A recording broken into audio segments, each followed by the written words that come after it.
Hello. This episode is going to be a good one. It's going to be fairly brief, but you're going to walk away with a practical tool that you can start using right away to increase your productivity and your motivation. Now, in this week's episode of the Learn and Work Smarter podcast, we are talking all about the Pomodoro Technique. I'm going to explain what it is, how to use it for school and work, the power behind it, so in other words, why it works, and then I'm going to teach you a variation or an alternative to the Pomodoro Technique so that you can use it to make it work better for you. Now, a little heads up, this is an episode that you might want to take notes on. If you are driving or maybe listening to this episode without a pen and paper, and if you're listening on your phone, I want you to take a screenshot right now so that you can remember what episode this is. You can find all episodes at learnandworksmarter.com. You can also find them on my brand new YouTube channel for the Learn and Work Smarter podcast. That's at youtube.com/learnandworksmarter. Okay. With that, I think we are ready to jump in. Hello, you are listening to the Learn and Work Smarter podcast, the podcast for students and professionals who want to learn and work smarter. I'm your host, executive function coach, and founder of schoolhabits.com, Katie Azevedo. As a reminder, everything I mention in today's episode will be linked in the show notes, including a link to the transcript, which you can also find at learnandworksmarter.com/podcast. All right, so you may have clicked on this episode because you recognize the words Pomodoro Technique, and maybe you've heard it before and you want to learn more about it. Or maybe you've actually never heard of the Pomodoro Technique before, but you are curious and you are looking for a practical strategy to increase your productivity and your motivation. Either way, good enough reason, you're in the right spot. Now, the Pomodoro Technique is a time management technique. It's a tool, really, that we can use at any time, and it can increase your level of concentration on the task that we're working on. It can also reduce how distracted we are while we're working on that task, and it can increase our motivation to get started on the task in the first place. If that sounds a little bit like magic, well, honestly, I think it's as close as we can get. Now, obviously, I'm going to teach you exactly how to use the Pomodoro Technique and how it works, but I have to begin by telling you that the technique is absolutely nothing without a timer. So do not even entertain the idea that you can do this without something that goes beep, okay? You have to have a timer. You can use a timer on your phone, or better yet, I suggest getting one of those simple, cheap cube timers. You can get them on Staples or Amazon or Office Depot or whatever. But each side of the cube has a number on it. And when you flip the cube, with timer with, let's say, a 5 facing upwards, then it automatically sets the timer for 5 minutes. If you place it with a 10 facing upwards, it automatically sets the timer for 10 minutes, okay? If you go this route, you want to make sure that you get a timer with a 5-minute interval and a 25-minute interval, because they do come in like different models or whatever. Okay, that's really important, and I'll come back to why we need 5 and 25, okay? Next, before sitting down and using the Pomodoro Technique, you've got to know exactly what it is that you're going to be working on. That means that you need to have your materials ready. You need to be sitting at the location, or maybe even the desk if that's the type of work that you're going to be sitting down to do. I'm going to talk later in the episode about other ways that you can use the Pomodoro Technique for life things, all right? So maybe the work that you're doing isn't necessarily at a desk or at a computer, but maybe it's, I don't know, cleaning the house or decluttering your dorm, okay? But either way, you need to be ready to hit the ground running right when you set the timer. Now, that brings us to setting the timer. So the Pomodoro Technique involves setting a timer for 25 minutes and working straight through that full 25 minutes without stopping. Yes, even if you're on a roll, even if you're enjoying what you're doing, even if you're like, oh my gosh, I can keep going. Stop.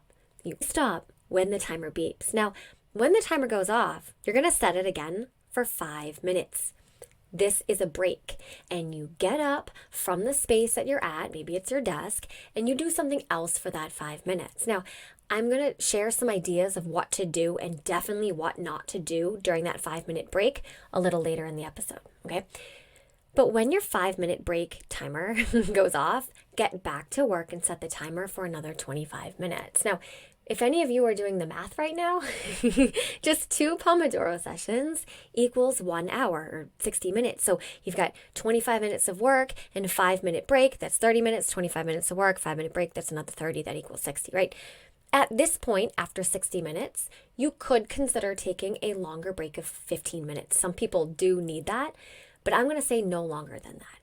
If you are still able to rally and you still have work to do, like you haven't yet completed the task, then you can continue with another 25-minute work session, okay?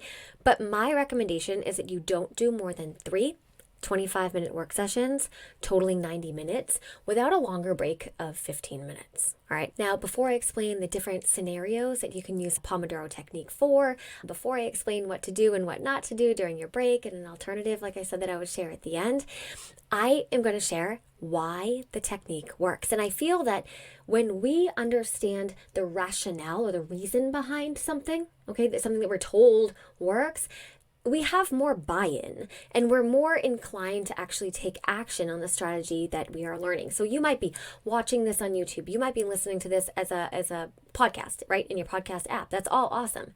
And thank you for being here. But none of this is going to work unless you take these strategies and you put them into action. Right? So you might say, oh, that sounds neat. I've heard of it before. Yeah, I'll try that. And then you never get around to doing it. And then what's the point? You're just going to stay where you're at. Right? And I'm assuming you clicked on this podcast because you don't want to stay right where you're at. You're looking for a tool, a strategy to use when you're, for whatever reason, motivation is dipping and feel resistance towards a task. But when we understand why something works, like in the back end, this is just my opinion, but I've seen it in practice too, I think we're more inclined to go, okay, now I get it. All right, now I'll buy it. All right, now I'll try it. Now I'll take action. And now this will work for me. Does that make sense? Okay, here's why it works. There's something called the primacy recency effect, and this is a really cool psychological phenomenon that says that we basically have a stronger memory for things that happen at the beginning and the end of things, all right? So, and the stuff in the middle is kind of a blur, really? So for example, let's say that you're having a dinner party for 100 people, and we would likely remember the names and the order of the people who showed up at the party first, and the names and the order of the people who either left last or, were the last to leave. The order of the guest arrival in the middle would be more of a blur. If you're using the Pomodoro technique, you're essentially giving yourself more beginnings and more ends, right? Because the start and end of each 25-minute interval is a beginning and an end, right? And each of these beginnings and ends is an opportunity for you to retain whatever it is that you're working on or learning or studying or writing or doing, right? Does that make sense? So, for example, let's say that you were going to use the Pomodoro technique to study. Instead of studying for 1 hour, which essentially only gives you one beginning and one end, it would be so much better to study in 2 separate 25-minute periods, because that gives you 4 beginnings and ends. Does that make sense? Even though it's the same amount of time, it's still 60 minutes, you get 4 beginnings and ends. Now, another example would be, let's say you're trying to read something. Maybe it's for school or work or pleasure. If you read whatever it is that you're reading using the Pomodoro technique, you would retain more of the information the more beginnings and ends you have. All right. So let's say that you have like an hour of reading to do. You're better off to break that into 2 25-minute sessions with a 5-minute break in between versus reading straight through for 60 minutes, because you will retain more information the more beginnings and ends we have. Again, this is called the primacy recency effect, and it really is the backbone behind the Pomodoro technique. Next, let's talk about how the Pomodoro technique increases motivation. That's part of where its power comes from. This works in a couple different ways. So first, it is so much easier to initiate a task, especially if it's a task that we've been avoiding, if we know we're only going to do it for 25 minutes. Like, it's just 25 minutes. We can do anything for 25 minutes, right? But if we were to dive into a challenging task, and again, perhaps one that we've been resisting, right? And there's no stopping point in sight, there's no ending point, then it can be really impossible sometimes to even get started in the first place. But when we know there's a definite stopping point, 25 minutes in sight, we can usually rally. Now, another way that the Pomodoro technique increases our motivation is that it adds an element of urgency. There's this sense of like, I have to beat the clock, or the timer is about to beep and I've got to get through this task, right? Before it does that. And you might think this sounds really silly as you listen to this, like I'm not going to care about the beep, but I challenge you to use the Pomodoro technique with a timer, of course, and then come back to me and tell me that you didn't get some sense of urgency by the gamification of using an alarm. It works, okay? Don't knock it till you try it. In my online course, School Habits University, I teach the Pomodoro technique, as well as a few other clock-based time management techniques that tap into motivation the exact same way. If you want to learn more about that, schoolhabitsuniversity.com. Now, I'm not here to talk about the course, but inside School Habits University, I talk about the Pomodoro technique and I share different alternatives and adjustments that we can make to the technique based on the task that we're trying to do, based on your learning style or your learning preference, based on whether you have ADHD or not, things like that. But in this episode, I am going to share one of those alternatives. And that is that we have the option to change up the length of the work and rest intervals. We have the option to change up, and this is a ratio that I like to suggest to students, is that the work interval can be 50 minutes, 50, followed by a 10-minute break. Okay, so that is essentially doubling each of the work and break intervals if you do the math. This alternative is not for everybody. It's also not for all situations and all types of work. It really depends. It's one of those things where you're the experiment and the experimenter. Right? So you got to try it for yourself. It might be helpful for activities like writing an essay or writing reports, maybe doing administration work like replying to emails or something besides studying, because to be honest, the 25-5 ratio is brilliant for learning new information. And that is the one that I would recommend if you're studying. All right. I mentioned earlier that we would talk a little bit about what to do during the break. Whether you're taking a 5-minute break or you're doubling it and doing the 10-minute break, it is so important that you remove yourself from the location where you're doing your work. If you are sitting at a desk, get up and go to the bathroom or walk into another room. It is important to change the environment so that it feels like a real rest.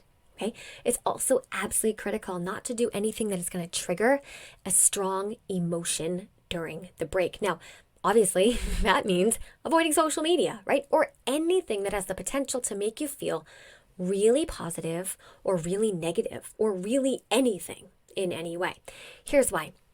When we activate strong emotions during a break, it is extremely difficult to bring our cognitive resources back to the task when it's time to return to the work interval.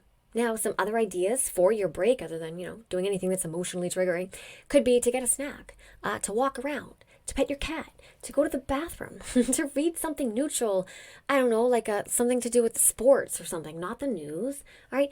Now, another reason I want you to avoid doing anything that's emotionally triggering during breaks is that not only is it really hard to get back into the task that we were working on, but it's also really difficult to pull ourselves away from the emotionally triggering thing that sucked us in. So it's like we're being repelled from the task that we were working on and we're being pulled into a task that we shouldn't be working on. Does that make sense?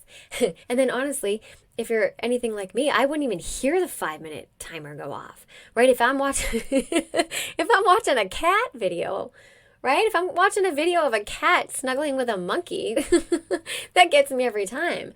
Like a fire alarm could go off and I wouldn't even hear it. Okay, but maybe that's just me. All right, so let's talk about the different scenarios that the Pomodoro technique is really good for. Honestly, the options are limitless. And really, as I already explained, it is brilliant for studying and for knowledge acquisition. It's also brilliant for cognitively demanding tasks like reading and writing and thinking and planning. Now, outside the context of work and school, you can use it to clean your house, to do the laundry, to declutter your closet, to finally sort through all the paper in a filing cabinet that you've been feeling resistant to. In fact, anything that you've been feeling resistant to, use the Pomodoro technique, and you'll find that it lowers your resistance. Because again, we think to ourselves, this is only 25 minutes. We can do anything for 25 minutes. Now, I hope you have found this helpful. I would love so much if you could leave a review if you are listening to this podcast on an app, or if you want to go over to YouTube, and if you're watching it there, subscribe to this show over on YouTube. That would help my ego a little bit. I used to put all these videos on my School Habits channel, which, has a whole bunch of followers, and now I decided to remove all those videos. If you've been wondering where these have gone, I removed them from my School Habits channel, and they're now on its own little baby channel, so it could use a a little love over there. But anyways, don't forget also you can submit your own questions to be answered on future Q&A monthly episodes of the Learn and Work Smarter podcast. LearnAndWorkSmarter.com. There's a form on the homepage where you can submit questions and I will answer them. I appreciate you. And remember, never stop learning.